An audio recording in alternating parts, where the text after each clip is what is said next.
What's up, people? Welcome to the 40th episode of the News That Matters, where I tell you some interesting and fun news and some news that I think may matter to you, as most news channels broadcast bullshit. News number 1 is for all you students out there who gave their Class 10 board exam this year from the CBSE board. The result of the Class 10 CBSE board will officially be declared tomorrow, that is on 29th May at 4 pm in the evening. I'm pretty sure all of you will score the best possible marks and succeed. This is a crucial time in your life as you will have to make an important choice, that is, choosing which stream you're gonna go for.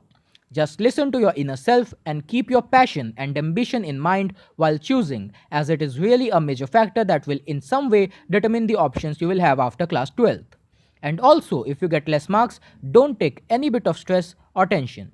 I have passed class 12th and I can assure you that the class 10 marks only matter if you are going to change your school after class 10th, and for the rest of your life, the class 10 certificate is only there for confirming your date of birth. So don't get sad or depressed under any situation. Well, the next news comes from Maharashtra, where Lok Sabha bypoll elections happened earlier in the day. But during the early hours of voting itself, the EVM machine started glitching and thus the process was suspended for a short period for getting the replacements. Voting was suspended at a total of 35 booths over faulty EVMs. In Uttar Pradesh too, the Election Commission has confirmed that several EVM machines have become faulty and are showing glitches. According to the Election Commission, it is all due to the heat wave in the states of UP and Maharashtra, because of which the internals of the machines got damaged. Bypolls are being held for 4 Lok Sabha seats and 10 assembly seats across several states in the country. Well, whatever the reason Election Commission tries to give, it clearly shows their failure in the case.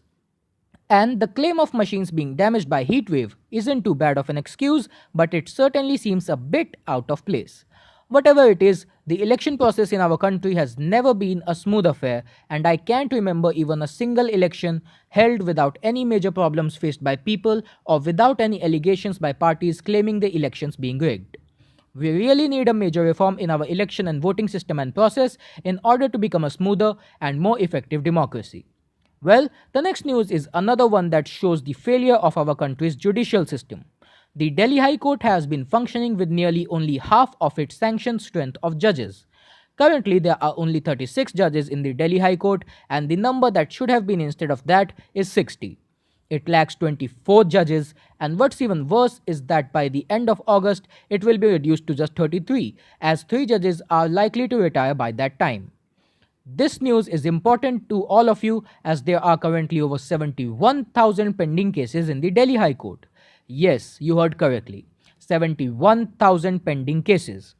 This is made into an even bigger failure of the judicial system, considering that there are thousands of pending cases at each level of the judiciary, be it High Court, Supreme Court or District Court.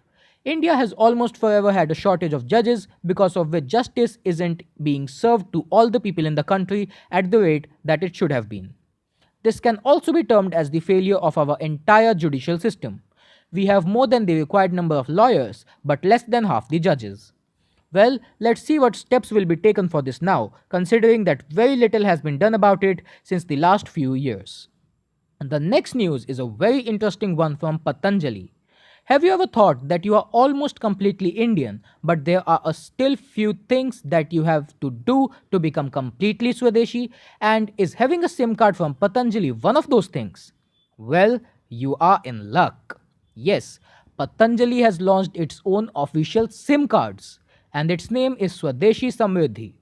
Yes, a SIM card by the same company that makes everything from medicines to soaps to chocolates to even noodles.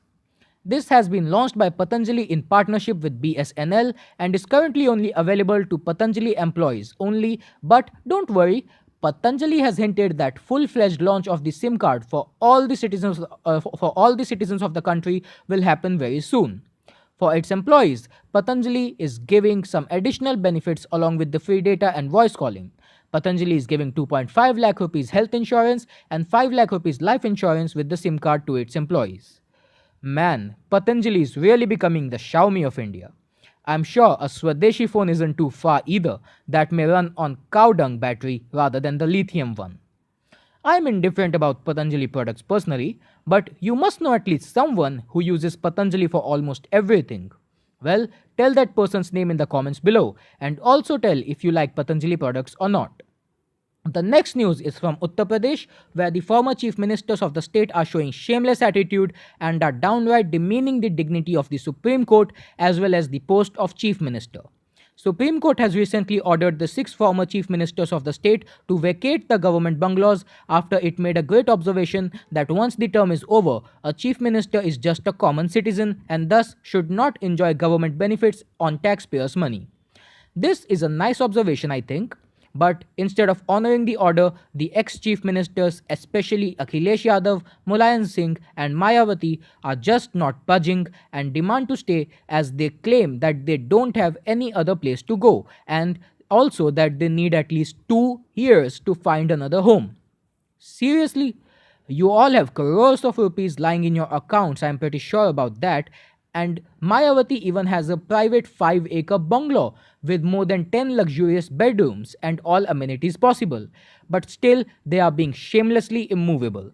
They should honor the largest judicial system of the country and should quickly change their attitude. Well, now let's have some tech news. Lenovo has officially confirmed the launch dates of a device the entire world smartphone enthusiasts have been waiting for ever since we got to know that a smartphone can have 4 terabytes of storage. Yes, Lenovo has sent out press invites for the launch event of the awaited Lenovo Z5 smartphone. Earlier, the date was speculated to be June 14th, but it seems Lenovo decided to do it on June 5. Yes, the phone with 4 TB storage and a whopping 45-day standby time with a truly bezel-less display with no chin or notch is most likely to launch in the Lenovo June 5 event, which will completely revolutionize the entire smartphone market if it's really as beastly as Lenovo claims it to be. Well, we just have to wait for one more week and the curtain will finally be raised. Are you excited for this phone? Tell me down in the comments below. The next news comes from Google, which is finally starting to roll out the smart unsubscribe feature in Gmail app on Android and iOS. It's one of the many new features that Google said will be added to the Gmail in its last month's event. Basically, this feature will intelligently categorize emails and automatically suggest you to unsubscribe to newsletters or offers that you don't really open and yet receive every so often. This will help declutter your inbox, especially your promotion section in the app. For me, this feature is gonna help a lot cause I don't even remember which all newsletters and services I have subscribed to.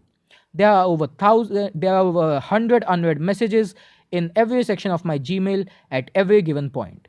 So it will be good to reduce the clutter and garbage. The last news for today comes from a leak that shows screen protectors for the upcoming Google Pixel 3 and Pixel 3 XL smartphones.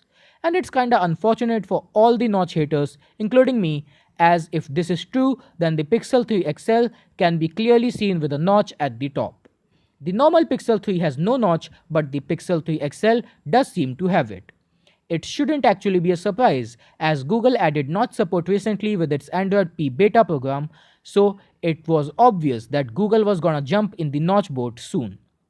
It's also almost certain that there won't be on-screen navigation buttons, but rather gestures like ones found in the iPhone X.